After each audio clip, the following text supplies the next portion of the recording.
This time I'm going to make an end grain cutting board. Now, I made this cutting board about 2 years ago for my fiancée Rebecca. It's made from Jatoba and hard maple. Now the one I'm going to make today is actually a graduation gift for her younger sister, and it's going to be made from Purpleheart and Hard Maple. Before I get started, one of the things I want to show you is there's kind of a special pattern on this cutting board. Now let me give you a close-up to show you what it looks like.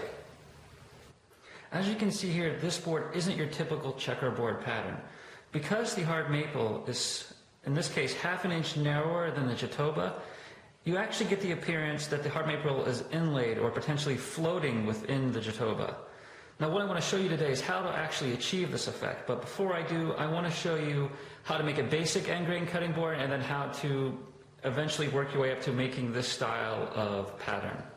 If you take boards of the same width and alternate them, when you're done, you end up with a typical checkerboard pattern that looks something like this.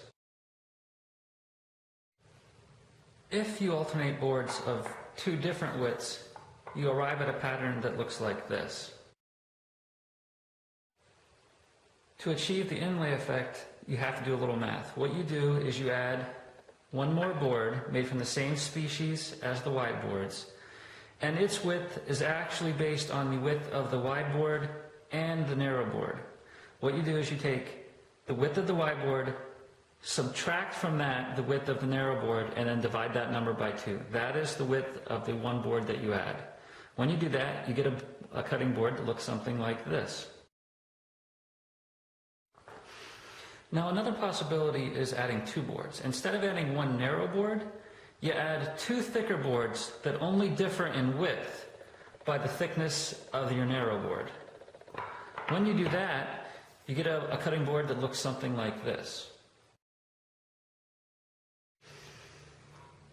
Now for an even more interesting effect, take a board that's the same species as your wide boards and add it to the center.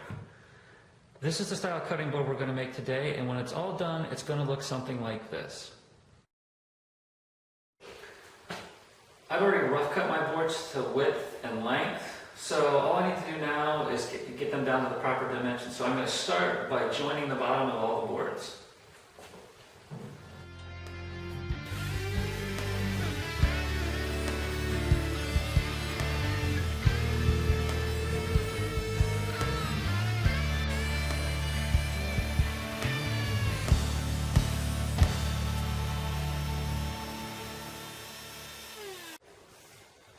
Now that I've jointed one face, I can join an edge.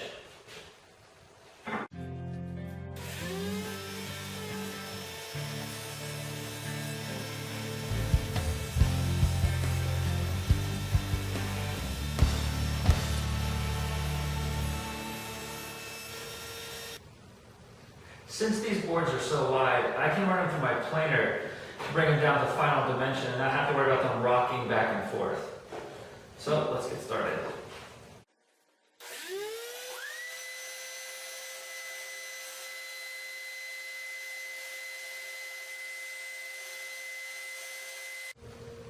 As you can probably tell by the fact that I'm wearing a different shirt, it's day 2. So last night I was able to finish milling up all the boards, and now it's time for the first glove. So this is pretty standard. The only non-standard is the fact that I use a J-roller, which I described. I like the fact that the rubber wheel doesn't slide as much on the wood as, say, like an ink roller, for example. So let's get started.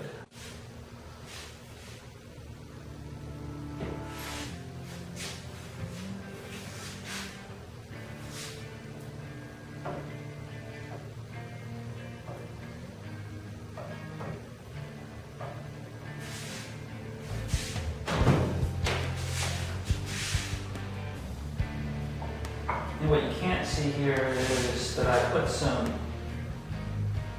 marks on the board to help line them all up as I glue them together. They're really just some triangles drawn across all individual pieces. Pick this up. Evenly spread the glue.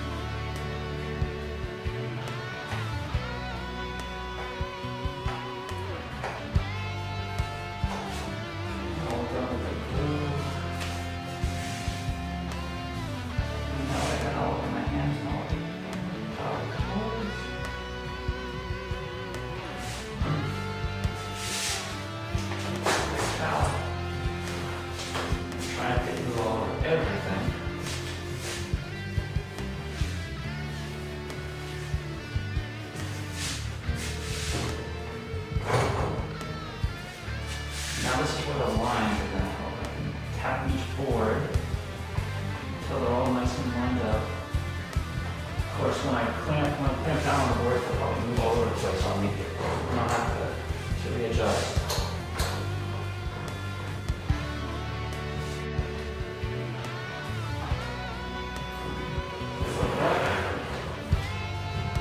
As you can see, lots of squeeze out. I just have some 8-4 red oak. I like to put cauls on both sides.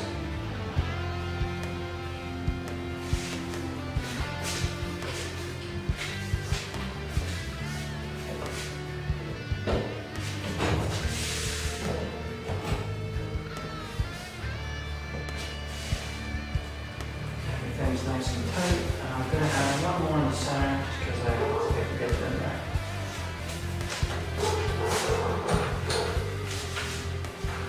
You can probably hear my dogs, who are probably freaking out for no reason whatsoever.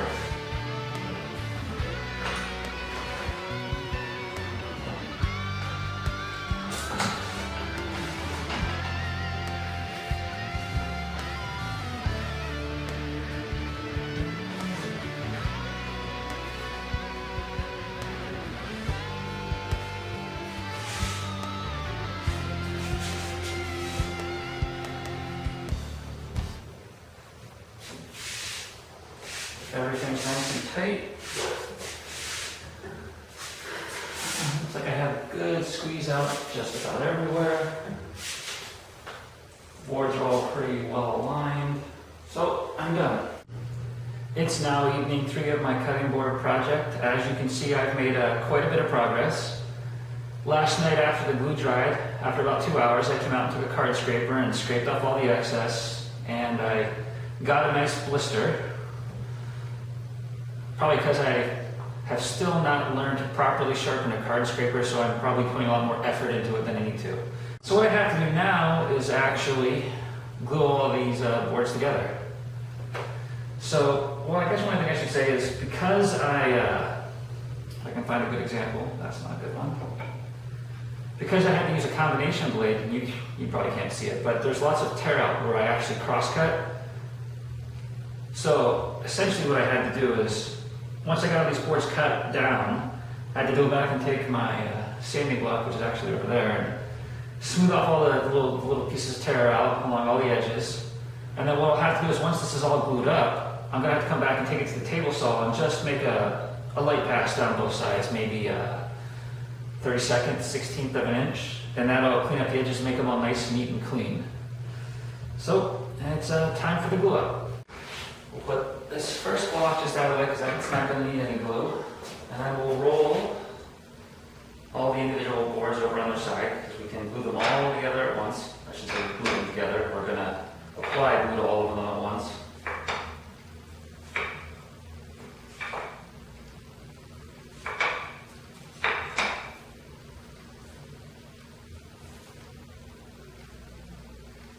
You don't want to use too much glue. You really want to try and avoid a big sticky mess if you can at this point in time. So let's just put a little bit on and spread it out with the roller.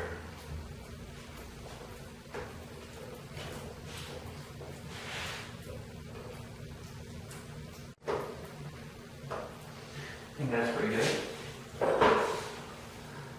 So now I can just transfer all the boards over.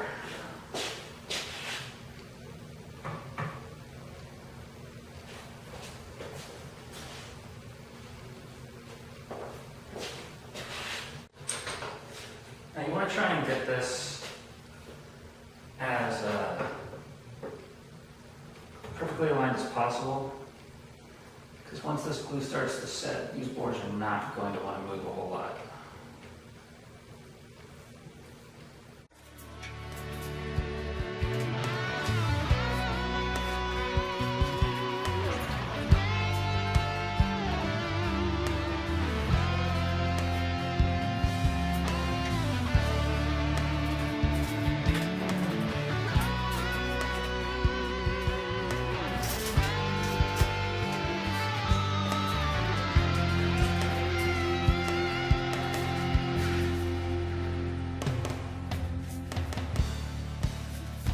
It's now evening 4 of my cutting board build, and I'm on to the really messy part.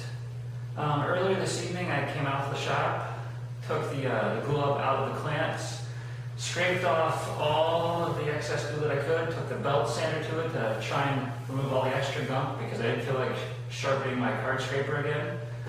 I've already completely flattened the one side of this cutting board, and now I'm going to do the other. Now what I'm using to do this is a router sled, because, at least it's in my experience, that no matter how hard you try to get that perfect glue up, you're always going to have a board that's slightly out, you know, and by out I mean just a little bit, maybe a 64th of an inch or less. But since you are trying to flatten end grain, it's a nightmare to get that back down smooth. The least troublesome way I found doing it is with a router sled. So really all this is a big flat piece of MDF. I've just brad nailed down 2 additional layers on each side to give me a 1.5 inch riser. That rises it up above the board. The actual sled part itself is just a piece of MDF, a nice little slot cut through it. Just a reference fence on the one side, and then across the top are just some pieces of scrap oak that I jointed and then again nailed down. So how this works is you get yourself all lined up with the edge, like so. Set your router to the proper depth. Get in the slot, turn it on, and then just go back and forth once. Move the sled over just a little bit, go back and forth again. And as you work your way across the board, you'll slowly but surely level it.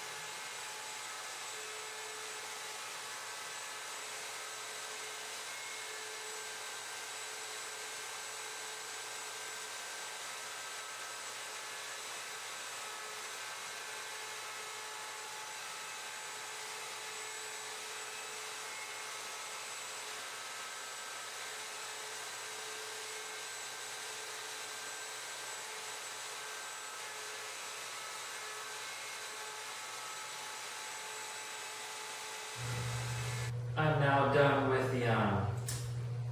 the router sled, and what you can see here is there are some lines left by the actual router bit. The cutting board is perfectly flat, but there's still these little lines, so I'm going to use the belt sander to clean that up, and then I'll follow it up with a random orbit sander.